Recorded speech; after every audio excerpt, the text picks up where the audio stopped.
Be a student when things are crazy, when things get nuts. Take a step back and say, okay, I'm exactly where I need to be to learn exactly what I need to know to get exactly what I've asked for. So what do I need to learn from this situation so I don't stay in it a lot longer? And when you do that, take the next step.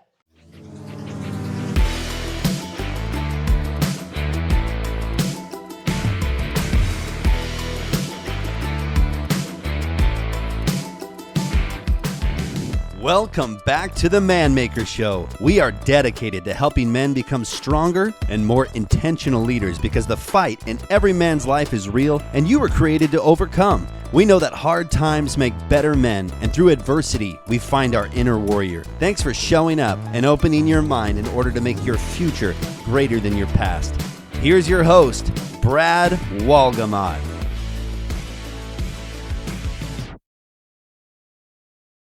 Welcome back. Hope you're doing incredible. Bradley Wolgamott coming to you from San Jose del Cabo. I hope you're doing awesome.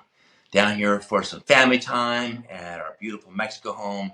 Enjoying the fact that it's snowing at home, and yet down here it is absolutely perfect, 80 degrees. I hope you're doing great. Looking forward to tonight's topic, and I hope you're enjoying the series. I hope you're leaning in.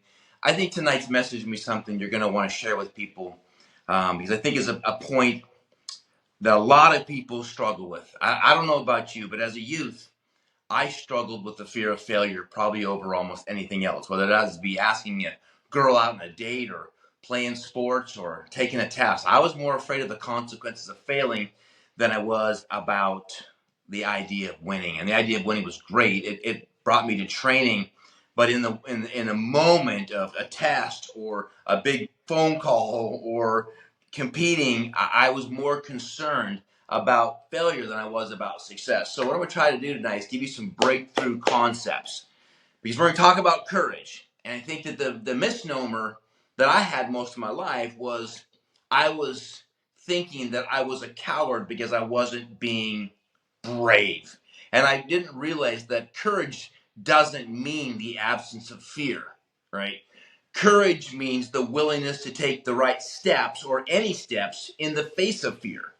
So really it's an action thing. It's a decision to move forward when you're facing a lot of challenging times. And that could be in your health, that could be in your relationship, that could be in your businesses, that could be anywhere in life. It's easy to be consumed by it. So what I learned to do, a couple of little things, and I'll just share this with you because I'm thinking about it right now. When I started speaking to large audiences, large convention centers and eventually coliseums with 20 and 30,000, 40,000 people, I'm not going to lie, I was shaking in my boots. And I was really afraid of forgetting everything I'm going to say and just collapsing and having to walk up the stage like, I don't know what I'm going to say anymore. Because when I was in high school, I was in a little class called FBLA, and I, for some stupid reason, picked speaking, and I was terrible. And I literally froze, and I walked up the stage completely embarrassed. And I don't know what competition I got, last place. It was terrible, terrible.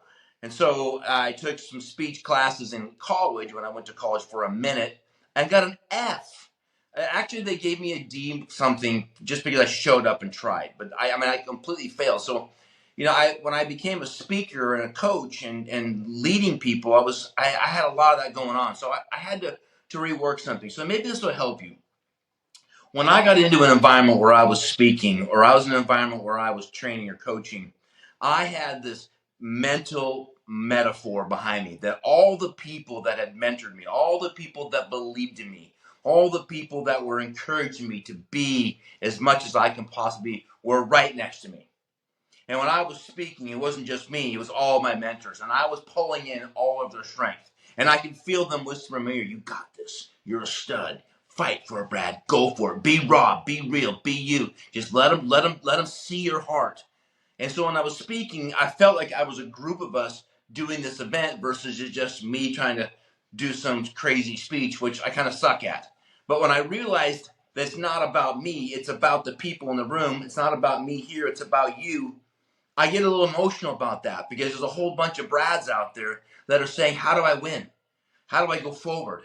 How do I be courageous when I'm shaking in my boots? How do I make that phone call? How do I make that contact? How do I approach that company? How do I make this big goal and make it public where everybody could laugh at me and make fun of me because I had a dream? Most of my life, all the dreams I had, people laughed at them. Whether that would be a professional tennis player or a professional golfer or a competitive skier or going out in business, I was always faced with haters. And I don't think there's anybody that doesn't have haters that's gone out there and fought for it. It's just part of the reality. And so what I want to try to do is give you a couple things that you need to grind through. Because if you're going to get up as a man, which you have to, you're going to have to go through these things. There's no easy path. Being a man, being a leader, being a mentor, being an influencer requires courage. It requires to take the right steps in the face of being really afraid.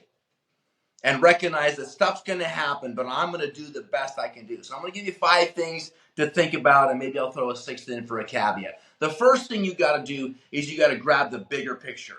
And I'm going to talk in a future podcast about how to create a brand and a vision and a confidence for yourself, how to make a message out of your life, and how do you build that so that people recognize that you're not just self-promoting, that you actually have a mission to make a world a better place. And I think part of overcoming your fears, Bill, to really embrace courage, you need to have a bigger picture. You have to ask yourself, how do you want the story to end?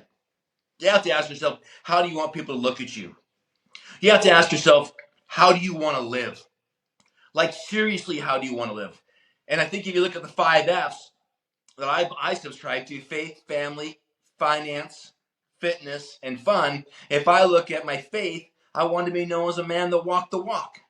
And so what I need to do to make that happen, and I failed at that a lot in my life, but I've gotten better at it because I'm willing to take the next step. When it came to my family, right? I failed in my family. I let my kids down. I let my family down. So what do? Roll over and quit and say you're a loser, or get better? And it's tough to move forward when you don't want to forgive yourself, but you have to. You got to keep going.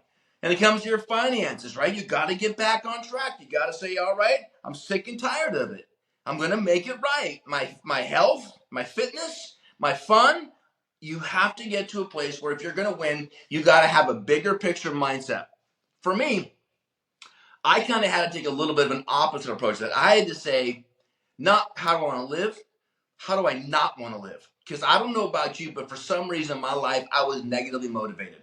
I mean, I had a dream of having a Porsche, and I had a dream of having a nice house, and having kids, and jet skis, and a cool car, and all the material things. I mean, I was young. I had those dreams for sure.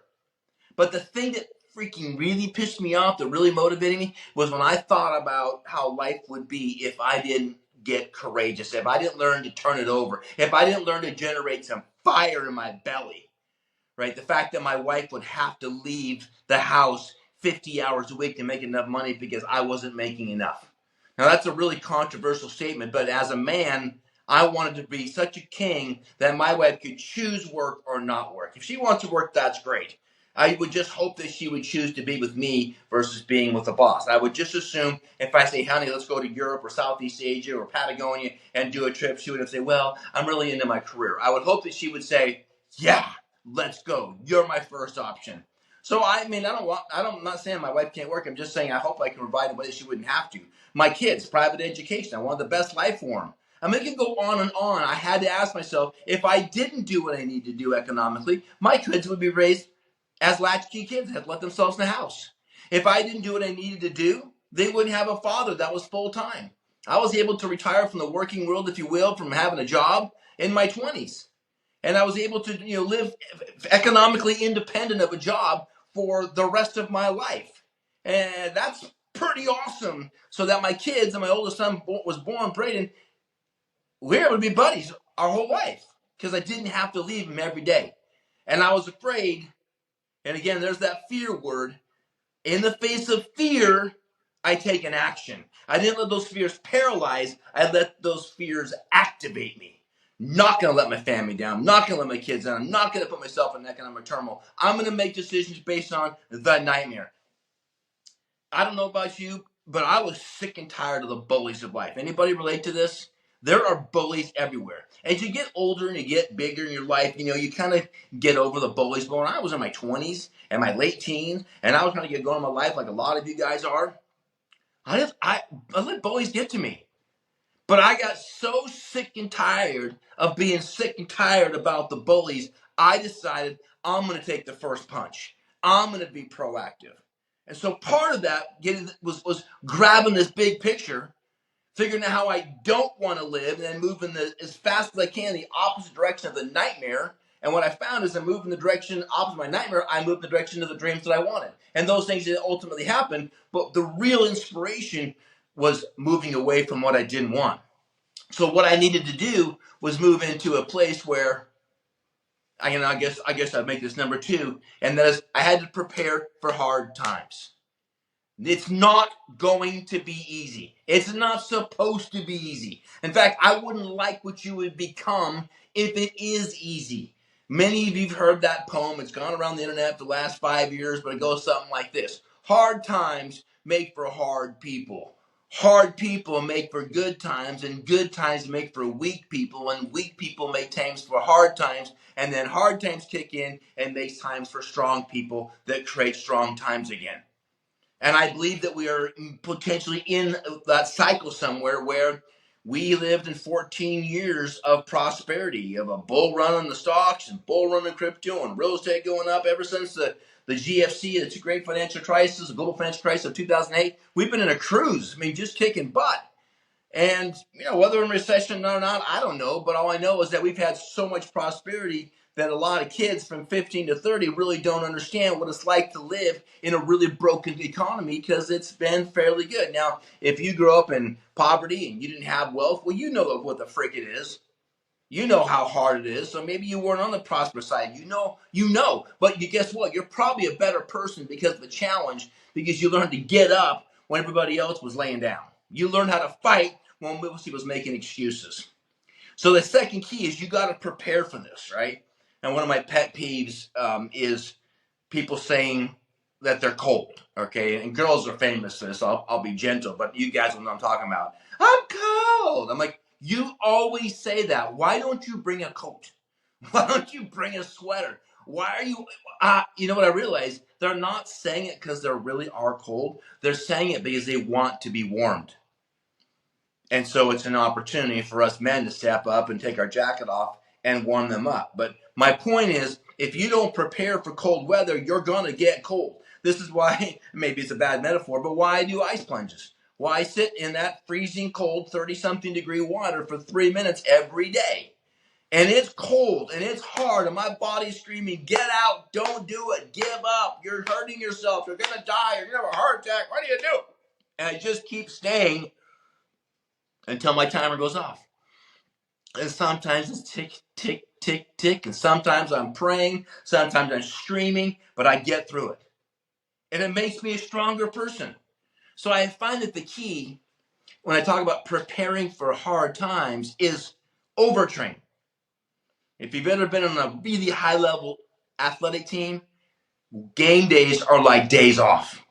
You overtrain super hard in the weather, in the snow, in the mud, in the rain, in the difficult times. And you train way harder. You run way longer. You lift way more than you ever would in a game. So in the game, it seems easy. Why? Because I have overtrained. I have been prepared. I prepare for hard times. And I think a big part of the preparation is never underestimate your opponent.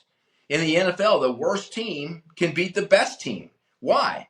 If the best team's not ready and the worst team is, they're going to beat them. And same thing in life. You may not have everything you wanted. You may not have been raised in pedigree. You may not have been told you can achieve all things. You may not have been told that you're powerful beyond measure. You may not have been told that you're courageous, you're incredible. You may have been told the opposite. And I would say in my life, honestly, it's a mixed bag. I've had a whole lot of hate spoken over me, and I had a very loving mom and a couple of good coaches that said, Brad, you are worthy, you are able, you are capable, do the little things, and the big things will take care of themselves. And that made a huge impact in my life. But that's about preparing, right? I would build my business Monday, Tuesday, Wednesday, Thursday, Friday, Saturday, Sunday, Monday, Tuesday, Wednesday, Thursday, Friday, Saturday, Sunday, Monday, Tuesday, Wednesday, Thursday, Friday, and take 2 days off. I'd work all day, I'd work all night, 19 days straight, and take 2 off. When I leaned into that, knowing this is going to be hard, It was amazing how much more I could get done because I was leaning into it. But if I'm thinking, oh my gosh, I'm going to be so tired tomorrow, or man, by Thursday, I know. I had 2 weeks straight. People go, you're wild. Yes. You're not going to be a 1%er on an 80% effort. You're going to be a 1%er on a 100% effort. That's just a reality.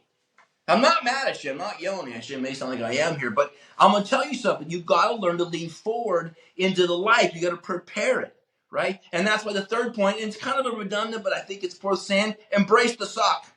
Embrace it.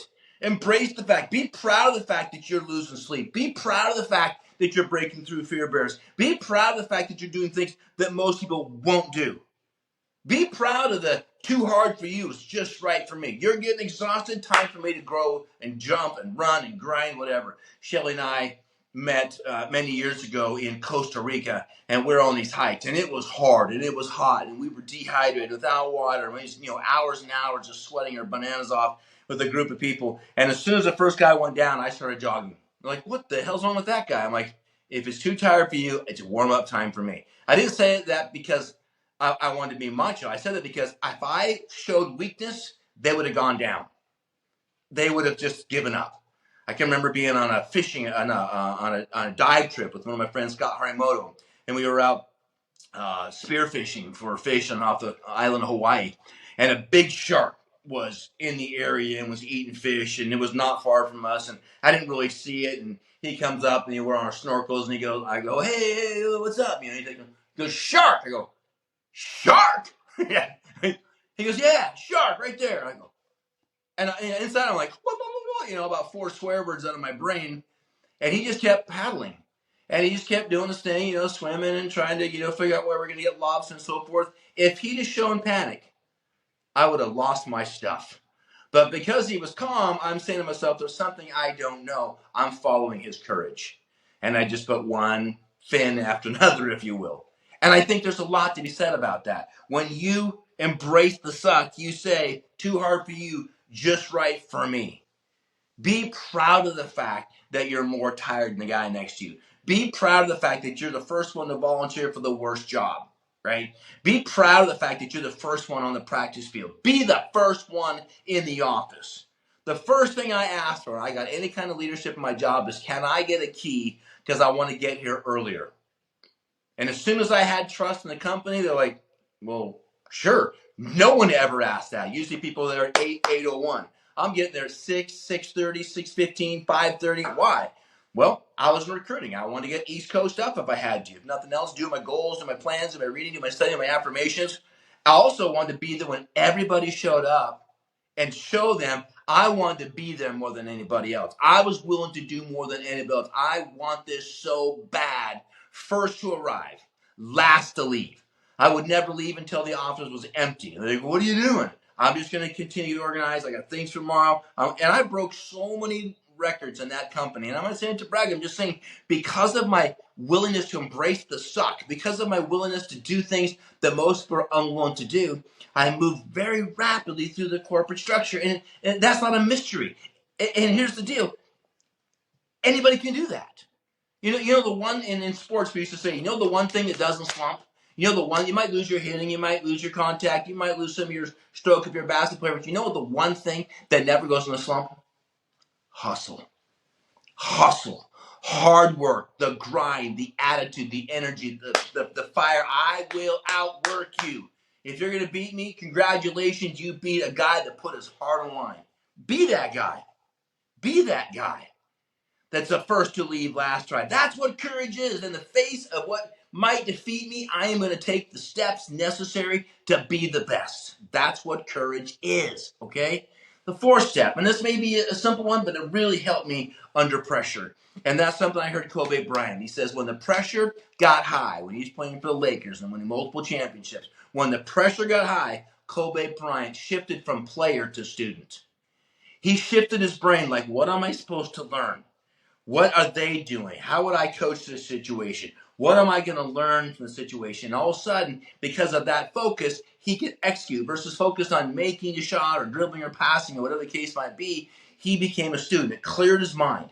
So when you're under pressure or something's going on, what helped me when I would go onto a big stage and speak is I would go, there's someone in this room that desperately needs to hear what I'm going to say tonight. And I'm going to say it to you right now. There is somebody out there right now, you, that desperately needs to hear this. Do the hard work when no one else is willing to.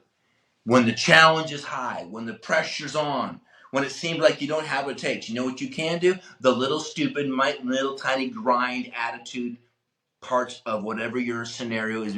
Outwork everybody. Outstudy everybody. And when the pressure's on, become the student. Right? When I'd be at a large convention, I watch every single speaker and I say, that was amazing. The crowd responded to that. They like this. That's powerful. That's dumb. That didn't work. That sounded salesman-y. That sounded like a hypester. That sounded like BS. That didn't sound real. No one really cares about that. That's not a connecting point. And I just became a student. So by the time I got up to speak, I'm like, I'm ready. I'm fresh because I've been so engaged with what's going on in the room that as a result of being a student, I was able to prepare. Okay? All right, fifth step, and let me wrap this up with you. Here's the fifth step. Don't bite off too much. Take the next step, all right? Not the next 5 steps, right? In baseball, you can only play one pitch at a time. In golf, you can only get one shot at a time. And I can remember when Braden was playing, he was very competitive baseball, and they'd be down, and they needed to get base runners on. All you can do is take one pitch at a time and try to get on base. 90 feet at a time, we used to say. 90 feet at a time, 90 feet at a time. Try to get 90 feet. I don't care if you get beamed. I don't care if you walk. I don't care if you steal. 90 feet, 90 feet. Control the controllables. Do the little things. What is the next step that I can take? Because if you go too big, if you think really big about what you're about to attack, you get overwhelmed. If I'd have thought that I was going to spend 6 or 7 years of my life at 130, 120, 140 hours a week, if I would have told myself I wasn't going to sleep for 2 weeks straight, I'm going to be freaking exhausted. If I'd have thought that I'd have been traveling the way I was to build my companies, I probably wouldn't have done it. I would have justified a reason why not to do it. But what I could do is the next step. It reminds me when I was building this beautiful baseball field up in the woods in North Bend for my sons, and his baseball team. And it was built in the middle of the woods. It was on a hill, so we had to level it out, take the trees out, push the rocks, build a backdrop out of rocks and all kinds of rockeries and viewing areas and a backstop. When we got all that kind of set up, what I was left with was about 1 billion rocks because it was like a rock quarry. There were, I don't know what the number appropriate for rocks, but it was stupid. And for days and days and days, I started with big rocks, and then small rocks, and then small rocks, and then small rocks, and then small rocks, and eventually, again, a rock that big on a baseball field will ruin a kid's career. Everything had to go down to the pebble before I could put any kind of topsoil down and grow any kind of soil. You can't even imagine how many days, if not weeks. I don't really remember because I never allowed myself to think about it. My God, how long does it take to get all these rocks? Here's my mindset. Every rock I pick up, there's one less on this field. Every rock I throw off this field, I'm throwing it probably to its final resting place. It's going somewhere out in the outfield because we built on a hill, so we had home plate, outfield. So this was elevated, this was dropped down.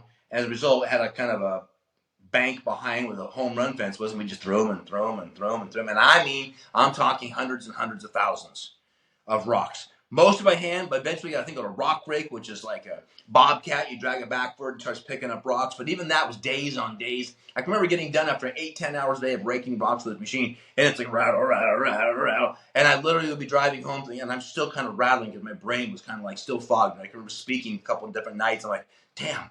I'm still shaking. I'm still vibrating from being on that stupid rock machine. If I'd have thought when I started cutting the trees down to build that baseball field, it was going to be that tough, I would not have done it. You know why? I'd have been overwhelmed. I'm just human. I'm a normal dude. It's like all of you. But what I realized is I'm going to take one step at a time. I am going to control the controllables. You know what I can do today? Today I can take the trees. Today I can work on the stumps. Today I can work on leveling. Today we can put a backstop. Today we can put a batting cage. Today we can put in a home run fence. Today we can build a scoreboard. And those weren't days. Those would be weeks of projects to get a single thing on the punch list done. And eventually it was a world-class Little League baseball field where we have developed some of the best baseball players in the world that are still playing ball today. Major League Baseball came out of that little tiny field, Duncan Yards in North Bend, Washington, that one day it was just a freaking mountain of rocks. You do what you can do, and that's all you can do. And eventually all those days add up. The last thing I would suggest you do, and there are, I'm sure, many more, but just for today's message, I want you to take a time to reflect. In my last message, I believe, we talked about reflect, right? Eject, collect, connect, right? We talk about the importance of, I want you to take some time and think. Because what needs to happen in your life is you need to keep elevating. You need to increase your capacity, right? I saw some people getting the ice plunge today down here at home in Cabo, and they lasted about 20 seconds, and they're like, F, F, F, F, F, F, F, F, F, F, F, out. But it was kind of cool because when they got out, they're like, tomorrow I'm going to stay a little longer. My daughter Chosen likes going with me. She up to about 25 seconds out. It's really cold for her. It doesn't make sense to her at all. Maybe it's not good for a kid. I don't know. But she likes the challenge. And she wants to break her record each time by like 1 second. I go, honey, that mentality will take you so far in life. Every day, PR, right? Break your personal record. Every day, do a little bit more. And reflect on it, right? Give yourself a backpack. Tell yourself you're all right. Get rid of, eject the stupid stuff that got into your mind because of whatever else happened on the day. Collect information that says, I got this. I'm going to make it. It's worth it. You feed the dream, feed the nightmare, stay emotionally connected to it. And then lastly, make sure that you're continuing to build that culture around you. You want to build courage? Get around courageous people. You want to get on fire? Get around people that are burning. Right? A one log fire doesn't burn long. So what do? Get around other people, build a fire so that you heat each other. Part of being courageous is the ability to sustain the effort when the emotion of the decision's worn away.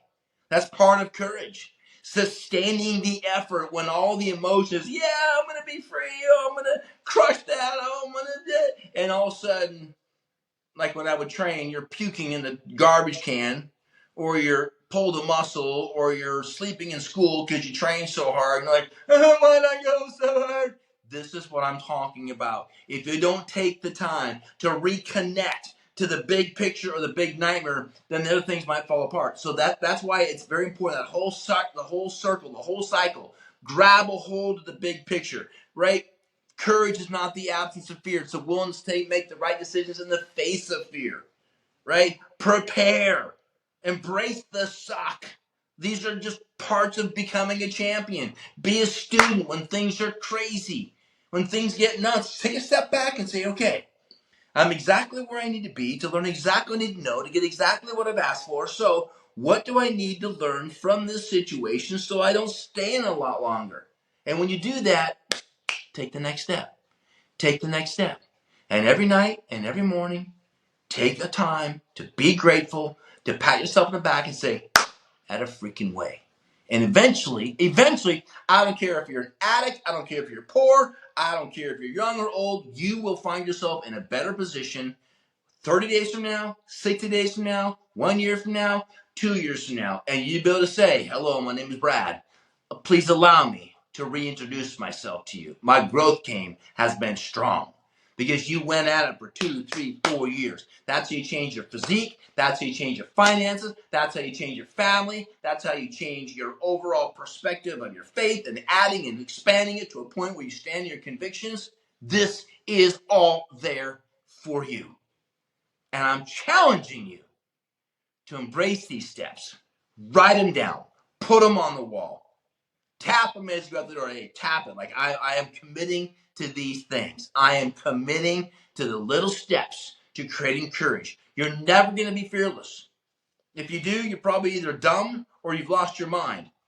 Fear is a good thing. It's just as long as it doesn't control me to a point where it paralyzes me. Fear stimulates me to take the next step.